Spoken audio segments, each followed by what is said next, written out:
Kabe et avich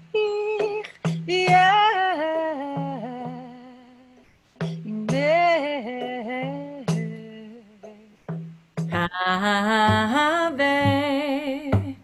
et avich ve'imech.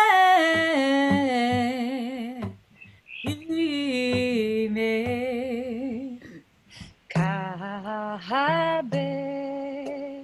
et avich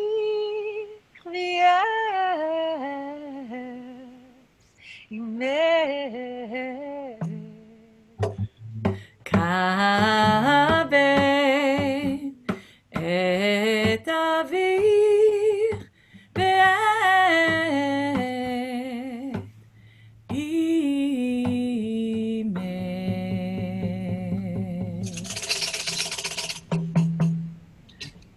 Hi, everybody out there. Oh my God, it's like so early in the morning. I can't even believe it.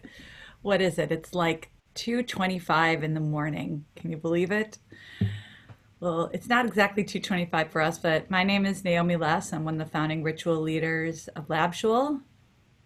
And I'm Basya Schechter, Hazzan Basya Schechter, and I am the cantor at Romemu, New York City, and also the musical and spiritual director of Romemu Brooklyn at this point. And we're really happy to be here at 2:25. I was thinking that this is usually, if you think back 2 years, this is the time that we had to do our second feeding in the middle of the night. Oh, yeah. Yeah. And as you can see, the light is on in my room. There is sunlight cascading behind Basya's head. We are filming this session because we are In Brazil. No. yeah, exactly. I wish I were in Brazil. Now we're moms of toddlers. That's the truth of the matter. And we are doing the best we possibly can in this moment of quarantine to participate and to contribute and to learn together and to share learnings with you in the way that we can. And so that's not an apology. This is where we are. And I hope you're doing the best that you can too. I think it's in the spirit. Kabed means to honor. And you always have to honor what is. And I think that's where we're at. We're honoring what is. And I think all of us, even before we start the session, it's like, where are you right this minute? And how could you honor right now, this minute, how you're feeling, what you're observing, all the Torah that you're learning. And right now on the climb to Sinai, you're right here at this fifth commandment. Right in the intersection. We'll talk about that in a second. So what we want to invite you to do, even though you can't interact with us, you're in a community right now, and we want you to be able to interact with each other. And so we really do want you to use that chat function or whatever kind of interface function that you're watching from to talk to each other and to share and to create your own sacred circle of sharing. There'll be points where we want to invite you, if you write or if you meditate or if you draw or whatever, we want to invite you to write things down that come to you, or to make a note to yourself, and to go into your own exploration too. We want this to be as engaging and participatory, and we'll kind of guide you for those moments along the way.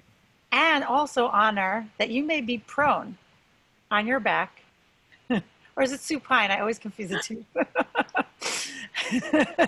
You might be like just subliminally absorbing all these teachings in this kind of semi-conscious way. And that's okay too. That's beautiful. Both options. Yes, and both and. Everybody's just here right now.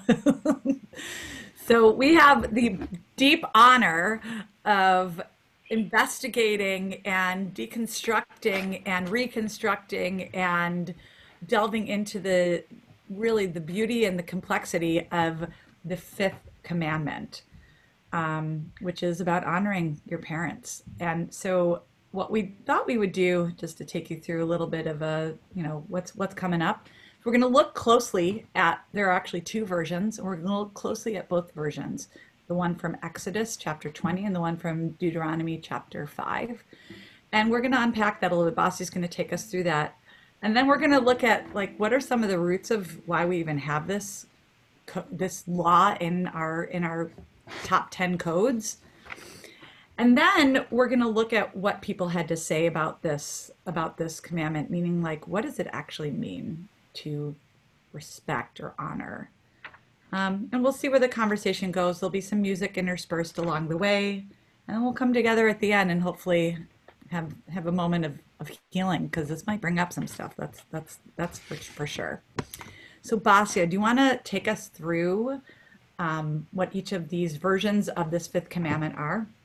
Sure. So in Exodus 20, the version is Kabed et avicha ve'et imecha lema'an ya'arichun yamecha al ha'adama asher Adonai Elohecha noten lecha. Lach, sorry. Honor your father and your mother, that you may long endure on the land that God has assigned you. And so there is very clearly a command to honor. That's the commandment, to honor your father first and then your mother. And why? Because there's a causality. Because you want, so you can have a long life of days on this earth, on this land, al hadamah, that the divine one has given you. In Deuteronomy 5, the version has just a little addendum to the version in Exodus. And that's Kabed et avicha ve'et imecha ka'asher tzivcha Adonai Elohecha lema'an ya'arichun yamecha uleman yitav lach al ha'adama asher Adonai Elohecha noten lach. So here the piece that's added is leman yitav lach. In order for it should be good for you. Not only that your days should be lengthened, but you should do this because it should be good for you. And as soon as I read this, the law that came up to me, the same language came up for me in learning about Shiluach Hakan or Shiluach Hakan. When you send away the mother bird, when you want to take the eggs of the banim, of the children. And I remember this song growing up, just the chorus of it, like, Shalech teshalech et ha'en, et habanim tikach lach, leman yitav lach leyo rechet yamim. So that's a song I grew up with for the Shiluach HaKan. And so immediately, I mean, learning Torah through the lens of songs and melodies, it's always easy to recall them when you get older. Basya, can you translate the whole line for the Shulach? Oh, sure. You have to send away the mother, and then you could take the children. And I think it's the eggs of the children. Right. And then it's the same language, pretty much the same language for the reward of doing that commandment, which is leman yitavlach, so that it should be good for you. Le'orechet yamim, to also lengthen your days. So the same reward for saving, for sending away the mother so that she doesn't have to witness the fact that her children are being taken away, is the same reward in the second version of the commandment to honor your mother and your father.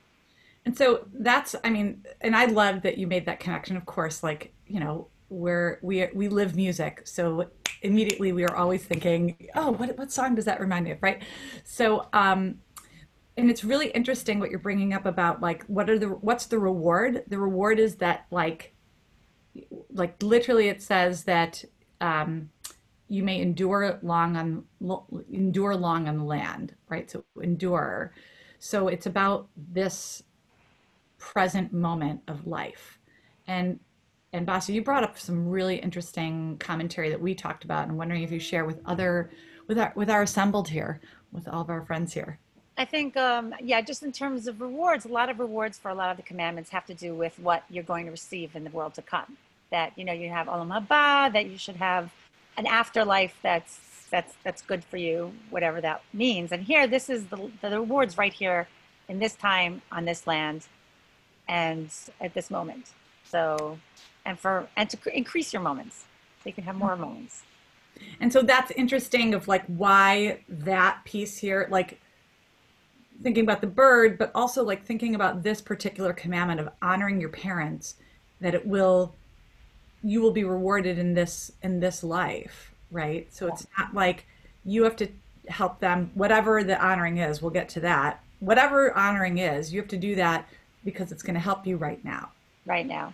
Right. And it's a transition of like also the now. It's also we're also positionally we've Ani Hashem Elokecha lo yeh lechem elokim acherim. You should I am the Lord your God. Don't have another God. Like don't take God's name Idols, right? No and honor. images. It's all very divine. It's a lot of divination, like being in the channel of divine, and then it's to observe the Shabbat, which is sacred space and sacred time, and how we enter into sacred relationship.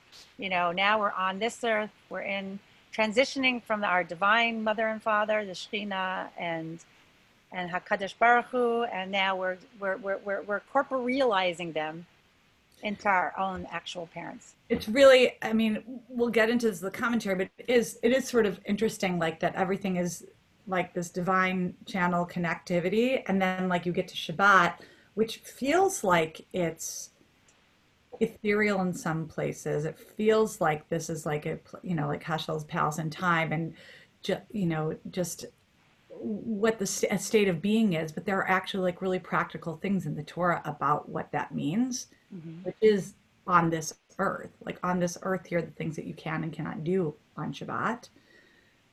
And then right on the heels of that is like, and your parents are going to be the ones to help you to do that. They're going to teach you these things. And so, and enforce it. And be the enforcer. It's true. And speaking of enforcers, so I thought like when you and I were first talking about this, I'm like, how did this even get into the top 10 to begin with? Like the commentators have talked about this, like, you're in that mid place between God and humanity and the human rules and God rules, but that's commentary. But like, is there any like, if we believe that the Torah was redacted, or how did 5 make it to the top 10? How did honoring your parents make it to the top 10? So I did a little research and I decided to read the whole Hammurabi's code. How long is it? It's long. It's really long. And it is, it dates back to 1800 BCE. So it dates back a little bit farther, but what we have come to understand is that like the Ten Commandments and a lot of our codes were built off of ancient codes like Hammurabi, and so I did like a search, like a find, like a Command F for father, for mother, for honoring, for anything that could possibly be associated after I read the whole thing with this commandment, to see if like, I wonder if we just like lifted this right out, because it would make sense if that's important to the tribes at that time. The only thing I could find in Hammurabi's code was rule number 195: if a son strike his father, his hands shall be hewn off. I'd like to understand what hewing looks like, but I think I have an image, and I don't want to have that image, but I think I do. but if a son strikes his father, so meaning, why would a son strike a father? I mean, just, think to yourself, let's, if you want to put in the chat button, why do you think a son would strike a father? I feel like saying, but I can't see you chatting. That's exactly. We could just respond. That's exactly why. But let's hear from Basya. Like, what comes to mind of like, why would a son strike a father? For me, it's like abuse. If a child's experiencing a father who's constantly hitting the child. So maybe he strikes back. Strikes back. Okay. What about you? What came to me was like, if a son struck a father, it would have to be something that was done to the son so terrible, whether it's abuse or like rejecting them in some way, maybe rejecting their partner if they weren't, matched with somebody, or disinheriting them, things that we have, like, my goodness, like we have a lot of weird preferential stuff with all of our siblings in the Bible. So I could imagine like, what if what if Esau had like struck Jacob, right? So like there are these like, what do you mean you gave I am the inheritor, I am the firstborn, so I can imagine if something shifted, maybe that would give cause. But to me, it shows like a level of like something major would have had to happen. And so, and then there are other codes, other Mesopotamian codes from around there. But the reality is here that we have it reflecting back to where this is positioned in the Ten Commandments as a fifth commandment between these divine pieces and the pieces that are on the ground between human beings. Where do parents sit in that hierarchy? And you have God, but you also have your parents, and your parents are like, it's patriarchal. I was speaking with Rabbi Amichai about this. It's a patriarchal society. And so your parents are basically, they're in loco parentis for God. Like if God is your parent, then your parents are like, while God is away doing godly things, just like counselors are your parents at camp, when your parents aren't with you, your parents kind of become the God figure. And so that level of respect in the chain of like from God to parents to between human beings does make sense to me. But there's a lot of commentary about this, and Basya and I went into like we went there. But maybe we can transition a little bit from coming from this place of, really taking a deep look at, why the top 10 and the ethereal versus the humanity. Maybe we can bring back that nigun and kind of transition us as we get into the rabbis and what they have to say.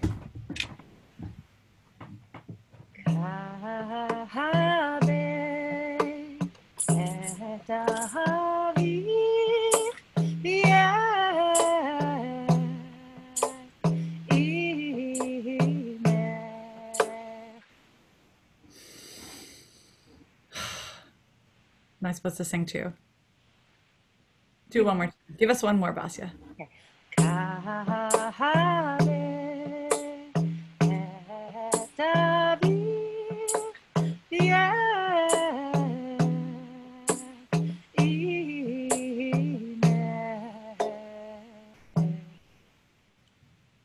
feel like you're on my left, and I feel like I should like look this way to talk to you. Actually, I feel the opposite. I feel like I need to look this way to talk to you. Okay, so there was this piece too that was brought up because that I brought up with Basya about respecting your parents, but there's another reference to your parents in the Torah that is a little bit different, and it's actually in Leviticus. And the commentators talk about this in the Talmud. I'm gonna share with you a little bit about what they say. There's an idea that in Leviticus chapter 19, I'm just going to read you these 3 verses, and this is really about holiness, kedushin. That how do we become holy in our lives? And look what's put right here. Okay, so it says, and Adonai spoke to Moses, Vaydaber Adonai el Moshe lemor, saying, speak to everybody, all the congregation of the children of Israel, right? Deber et kol edat b'nei Yisrael ve'amarta alehem, and say to them, this is a very famous line. There's been a lot of songs written by it. Dan Nichols wrote a very famous line about that. But kadoshim tihiyu, you shall be holy. Ki kadosh ani Adonai Elohechem. You shall be holy because I, Adonai, your God, am holy. So those are the first 2 verses of this chapter. And then the 3rd verse goes like this. Ish imo ve'aviv tira'u. Every person among you, man, woman, everybody, shall tira'u your mother and your father. Oh, sorry, your mother. Sorry. tira'u, your mother, and I'm not going to translate that word yet, and tishmeru ve'et shabtotai tishmeru ani Adonai Elohechem. Okay, imo ve'aviv.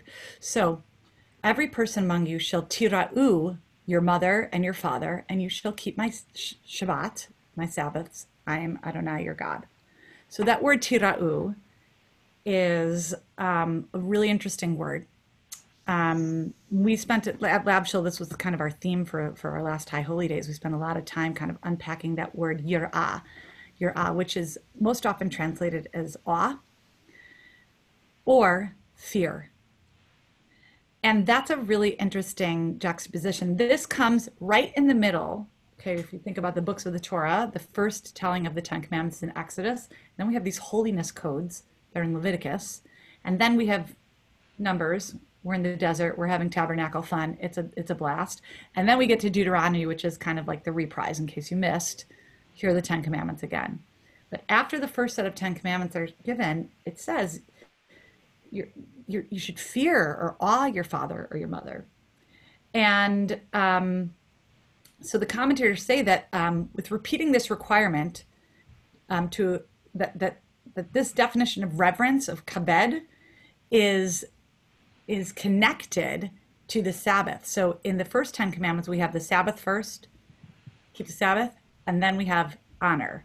Now we have fear or awe your parents and keep my Sabbaths. So I'm just going to put this to Basya. We haven't discussed this yet, but why do you think the reversal there? What do you think is significant? I feel like I'm on between mother and father, you mean? Meaning in Exodus, it says keep the Sabbath, and then it says honor your parents. Right. And in Leviticus, it says fear, awe your parents, and keep the Sabbath. Right. What comes to you? Something that comes to me that might not be super related. When you were saying yirah as awe and fear, there's another layer of the yirah. When I grew up thinking about yiras Hashem, it's the awe and fear of God, but it's also this belief. There's all this this foundation of being full of faith, and so I think in this case there's this foundational potential of the faith, the thing that transitions us from the divine to faith in our parents that created us, and then I think there's a home now. There's a home of faith. There's a home of family, and now there's a Shabbat to actually keep within that home. I think in this particular framing,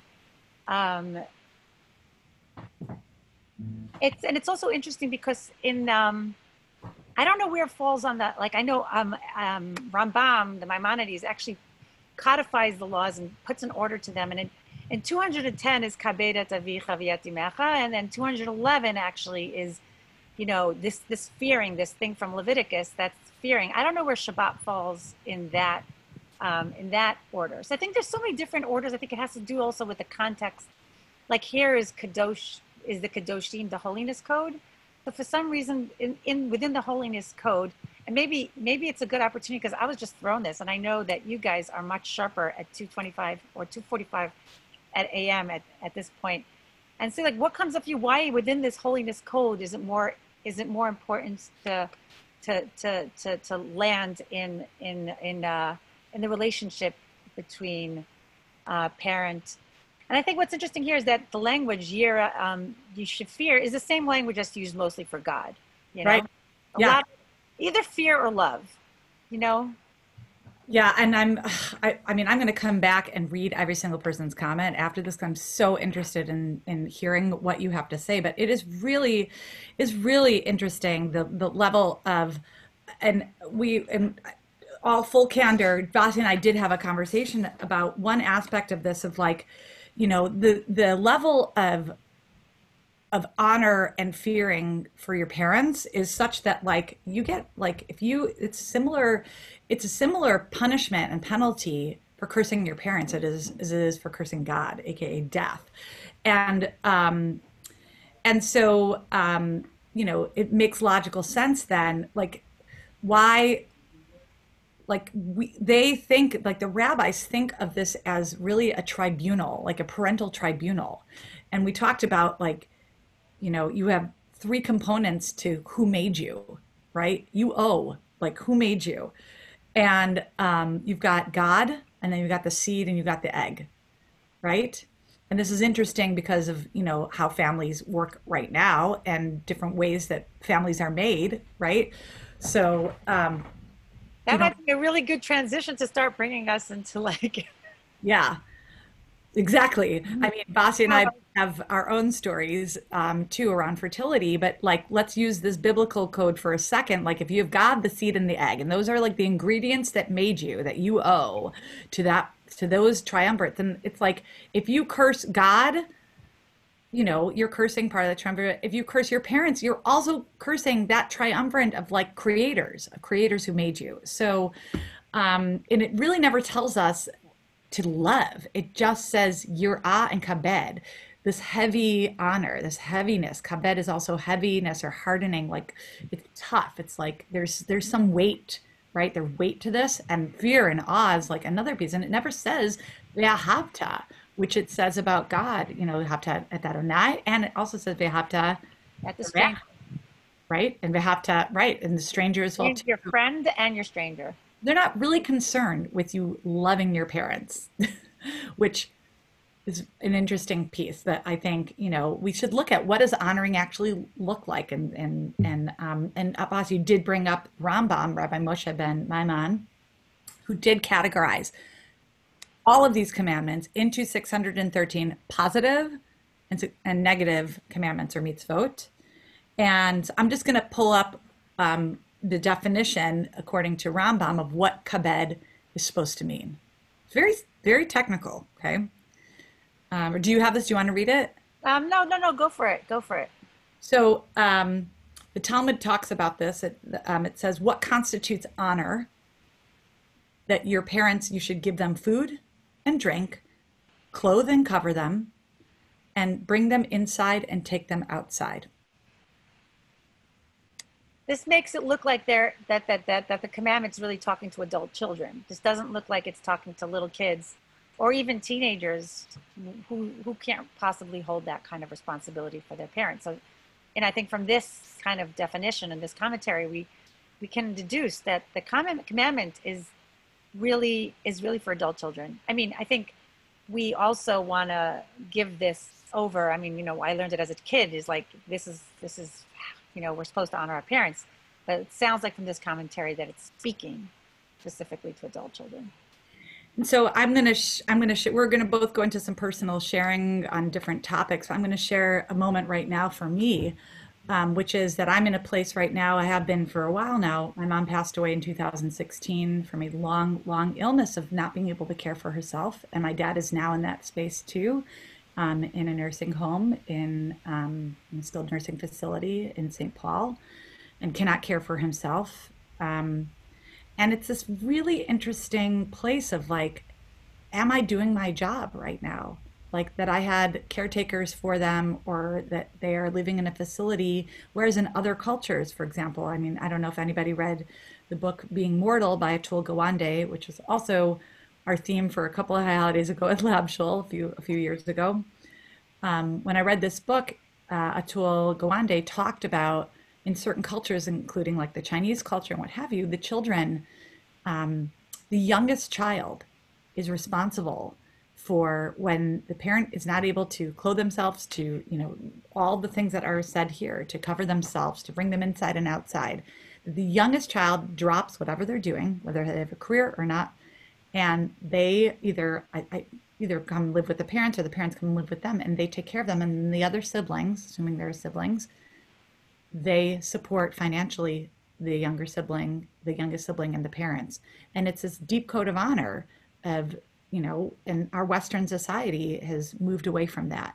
So there are a lot of feelings around that for me as well too. I have definitely written about this. I've written songs about it, and I thought maybe I would play a little piece of a song just so you can know like how, how hard it was for me to grapple with what this was. So this is called Because You're Near Me. In my mind, you're standing tall. You weather sudden storms that never seem to fall. Like the safety that a lighthouse can provide, I find my way to reassurance in your eyes. The truth may be that you're 1,000 miles from me, but I need to hear your voice. I know it's so hard to believe. I take this opportunity to tell you what you mean to me. You know, I love it when you're near me. Please don't shy away from me. I'll be the mirror you won't see. I am who I am because you're near me. You've taught me patience helps you to survive. You showed me sometimes a soft voice calms the storms inside. And I'd give everything to keep you safe from pain. All I can do is try to explain that you're near me. I'll take this opportunity to tell you what you mean to me. You know, I love it when you're near me. Please don't shy away from me. I'll be the mirror you won't see. I am who I am because you're near me. So it goes on like that, but you can see what I'm wrestling with. The fact that I can't be there, I want to be there. And I'm grateful. I just want to say that I was able to perform that song for her live to get her actually to a concert in Chicago, and to dedicate this and have her really receive it around other people. And I wrote it for her, really for her birthday, for 1 year. It was like I didn't know what to get her. Like, what do you get somebody that is, not able to do, like, everything I could think of to get her for her birthday, she wasn't able to do. Like, she couldn't go out and get a massage. She couldn't, like, everything had to be like using your fingers or your hands or your bodies. And so I racked my brain, and then my partner was like, write her a song. I'm like, oh, why didn't I think of that? So anyway, so Basya, I'm thinking this other side of this, right? So this other side of the Rambam, which is to honor, to not contradict, to fear and awe by not contradicting, by not sitting in their seat, by not calling them by their first name, by it's more of like honoring their personality, their status, their legacy, and all the hierarchy. I think it's really acknowledging the hierarchy between children and parents, and that, like, parents take the seat, take the seat of the head of the table, and no one should even sit in that seat ever. That's part no of matter what. No matter what. No matter what.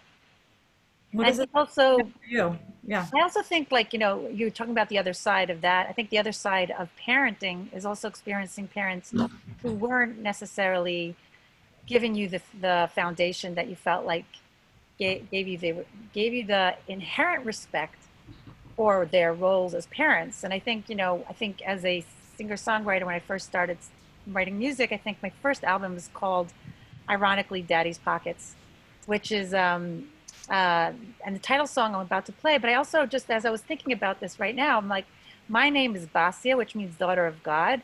And the name Basya is given to the first rebellious daughter that, we have in the Torah, who completely disregards their parents' wishes. Mandate. Pharaoh was like, throw all the kids in the water, and she's like, let me take a kid out of the water and adopt it. and grow him up in our house. How about that for rebellion? And so I think there's some part of me that actually like inherits that in the name and in the way that I'm daughter of God, that I see my, that lineage. So I'll sing a quick song and then maybe I'll just tell you a little bit about my challenge as we wrap up.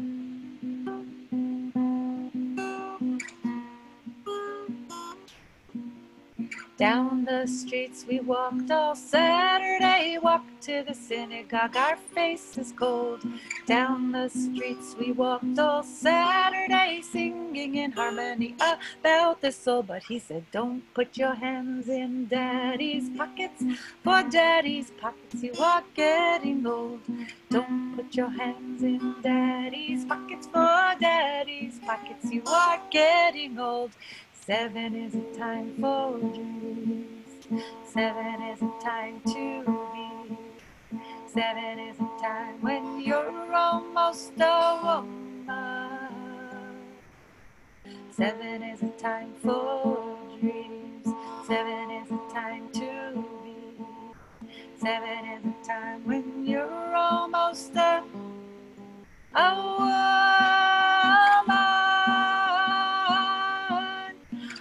Up, down and right and left and all around, here and there and everywhere, that's where we can be found. Up, down and right and left and all around, here and there and everywhere, that's where we can be found.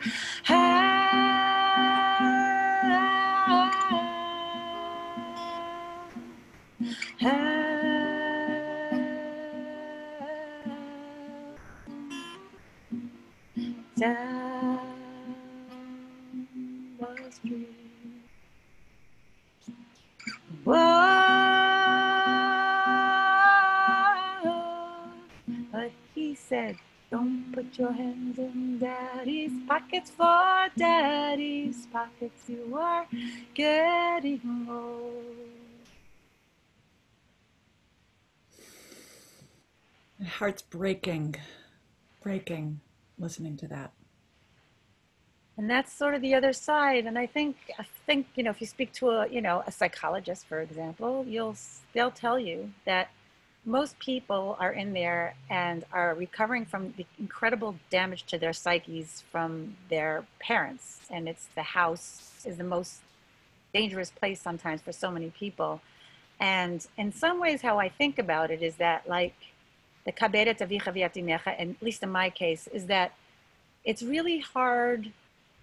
If you can recover your psyche and reparent yourself in a way that you become the parents, then you can get to the place and you can treat your parents with some kind of respect, even with all the trauma that you experience. If you can do that in your home, every relationship that you'll have outside of the home will be successful. So if you can do that in your house, you can do that everywhere. So it's and the honor, respect, I love the definition, because it gives this tool. It's like, give them food, give them drink, make sure they're taken care of in a very basic way, walk them to the door, walk them back.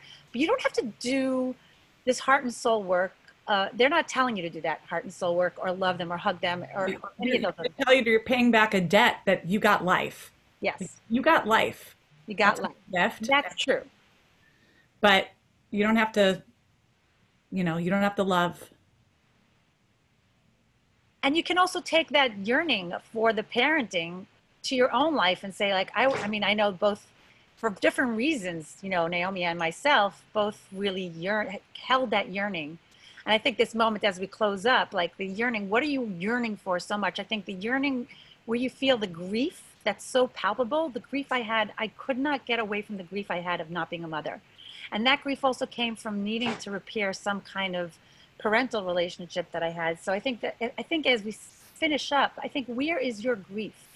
Yeah. For me, the grief was right there in needing to have an experience of love between parent and child. And if it wasn't between my parents and me, then it was going to be between me and the next generation, and how to do some repair in my life in that kind of way. And it's complex right now in Corona times, being a parent, and give them an iPad for 8 hours a day or 10 hours a day if I'm working overtime, and then trying to be a parent, a single parent. Not easy. What do you? Yeah, I mean, to me, I'm holding massive grief right now of my dad being in a skilled nursing facility and me not even being able to go there, being able to see him. He's in the twilight of his life, and this is not how I'm, according to these rules and according to all this, I don't feel like I'm fulfilling my responsibility. I feel like I'm failing the commandment at this point. And so I'm grieving. I'm grieving the inability to provide in the way that I think I'm supposed to, in Or there's or definitely require ways. some commentary. How do we're supposed to? Why do we have so much of supposed to? Right. Like, Right. what's the new way to look at it? Like, how do we? Yeah.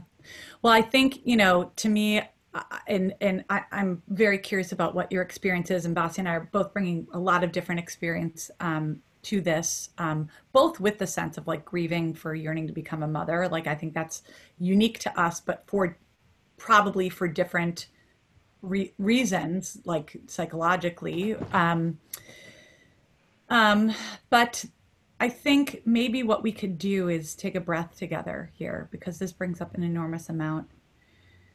And I don't know, Basu, do you want to lead us in maybe like a healing nigun? And I'm going to lead us with some words, maybe over that or cascading afterwards of a loving kindness meditation to close off our time together. And we really appreciate everybody's participation, whether it's prone or active on the chat. And we would be really interested in hearing what you think. We're really easy to find. I'm Naomi at labshul.org and Basya is Basya at Romemu.org, right?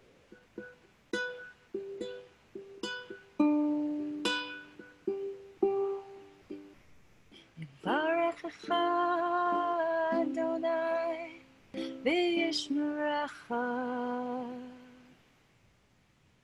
Yoer Adonai panav elecha. Yichuneka yisa Adonai panav elecha. V'yasecha shalom. Mm. So, a blessing of protection, a blessing of care, a blessing of grace and light shine on you, shine through you, shine out of you. Blessing of peace, whatever it is that you're wrestling with in these ancient tropes of parenting and honor and fear and awe and love. May you be blessed. May you be blessed. Chesed. May you be blessed with compassion, with rachamim. May you be blessed with joy, with simcha. May you be blessed with peace. Shalom, shalom, shalom. V'yasecha shalom. V'yasecha shalom.